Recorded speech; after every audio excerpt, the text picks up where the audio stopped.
I mean, that's one hell of a plan to get, to colonize the West Bank and Gaza and to get rid of them. Where do you see it going? How do you see them trying to implement getting rid of them? I don't think they can, I'm glad to say. The idea of transfer, which is the euphemism that Zionists use for ethnic cleansing, for getting rid of Palestinians, has been around since the very beginning of Zionism. It's there in Herzl's diaries from the 1890s. Zionists are very good at talking publicly in soothing tones about how they can live and coexist in harmony with the indigenous population. In private, they say very different things. All along, the idea of making a Jewish state has been an exclusive idea. A Jewish state hasn't been a state that can be a haven for Jews, along with other people. A Jewish state has always been imagined as a state for only Jews. They even go so far as sometimes as to call it a Jewish democracy, which is, of course, a contradiction in terms.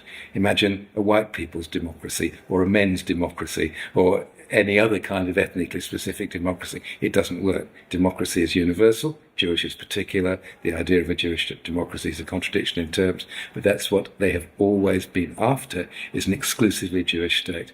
Now, you can't imagine an exclusively Jewish or anything else, Catholic or African or whatever state, in somebody else's country without having to dream of getting rid of those people in order to achieve it.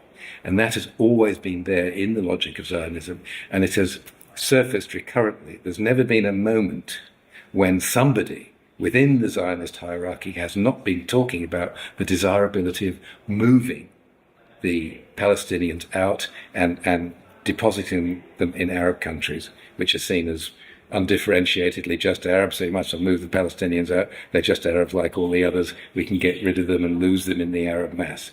That ideal has been there all along. Whether or not you can achieve it is, of course, an entirely different matter. And it does seem to me that in the present world, it is not viable for Israel to contemplate the sort of behavior that, for instance, Serbia was not allowed to get away with in Kosovo. That's the kind of thing that they're attempting to do.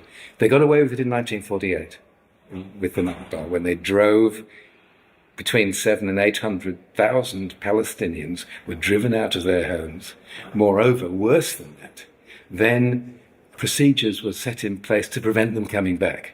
The real ethnic cleansing that was involved in the Nakba wasn't so much driving the people out. That kind of thing happens under the cover of warfare routinely. People leave their villages when the soldiers come through and then they come back again the next morning.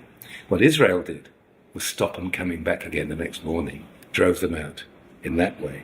That prevention of return was the central feature of the ethnic cleansing that constituted the Nakba, and that was a great moment of transfer, of removal.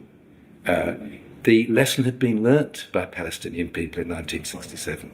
They knew what had happened in 1948. They remembered it. So they didn't move.